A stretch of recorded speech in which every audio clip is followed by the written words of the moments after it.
Hey there YouTube, I'm Bubbins, and today I wanted to walk you through the single most important Final Fantasy XIV website. I'm of course talking about Universalis. I think it's Universalis, even though I said Universalis, but then someone said Universalis and now I've kind of just stuck with that. Need a pronunciation guide, please, thanks. A few folks have asked in the past for detailed walkthroughs and explanations of various community tools and such. So I wanted to explain why it's so important and all of the really cool things you can do with it. I think a lot of people use the website for its most basic feature, which is checking if you can get an item cheaper on another server or data center. This is most useful when you're either buying decently expensive items in bulk or when shopping for one really expensive item. Say you need a ton of Savage Aim 10s. On my home server, they're currently going for around 9,800 gil. But if I hop on over to Halicarnassus on Dynamis, I can get a few hundred for 8,400 each. That's a 138,000 gil savings on a full stack.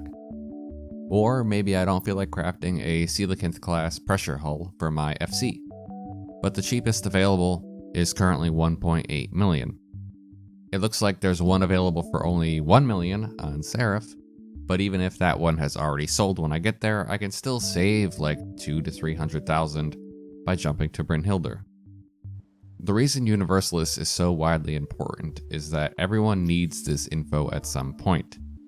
Whether you're a relatively casual player who is looking to make a big purchase, be it a mount or updated gear for your class, or you're an expert who is looking to buy a ton of materia or walls for your new house. There are often times where the market will suddenly be way overpriced on your specific server, and it never feels good to discover you've been overpaying by a massive amount. If you don't feel like changing data centers, by all means limit it to just your server. It's so much easier for me to jump from Sarg to Siren and buy something than it is to log all the way out to the main menu after all. One of the things I see a lot of people get confused about is the purchase history feature. While the Zoom lets you choose a time period between 1 month up to 1 year, the website only keeps the previous 500 sales worth of data.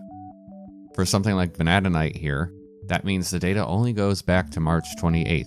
As you can see though, the price has slowly been declining since then. For the aforementioned Coelacanth pressure hull, however, 500 sales brings you all the way back to November 30th, 2020. Depending on what item you're looking up, you can get a real long look at the price history. While at a glance this information may not be particularly useful, it can help you see patterns in the economy. You could, for example, see how materia prices spike after new updates and then slowly decline, helping you figure out when the best time is to buy them for a low price. Below that, for some items, you'll also see a stack size histogram. The goal of this section is to help you figure out what size stack people buy most frequently. The Vanadinite most often sells in stacks of 1, 2, 9, 20, 50, etc. It seems a little buggy, the numbers are off here or there, but it can help you figure out if your stack size is just too weird for most people to buy. And the last thing on the page is the average price per unit and average total cost. Keep in mind that the left side is the average listing price. The right side is the average sale price. I mostly use this for the average sale price, to be honest. The listing price isn't super useful when I can just look up to see what kind of price points I'm competing against. For really expensive items, keep in mind that you're also competing against the cheapest items on other servers and data centers. Now let's jump to the top of the item page. Up here you'll see buttons which actually bring you to different websites, but they can be really useful shortcuts.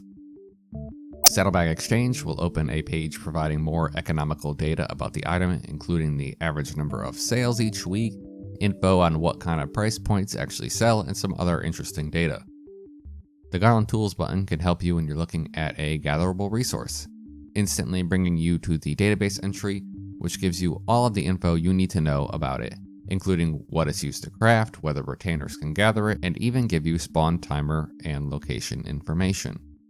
Teamcraft will bring you to a similar page as Garland Tools, offering a lot of the same features. The least used feature on Universalis are probably the lists and favorites. as you can see here, clicking recently viewed opens up this extra context on the front page, including where you can get the item for the lowest price. However, if you click on the name or go into My Account Lists and click Recently Viewed, this can be expanded to an overview of the 5 cheapest listings in the previous 5 sales. You can toggle this between home server only and cross-world as well. If you favorite items, this functions in the exact same way. But if you want to track a lot of items like that, you'll need to make some lists.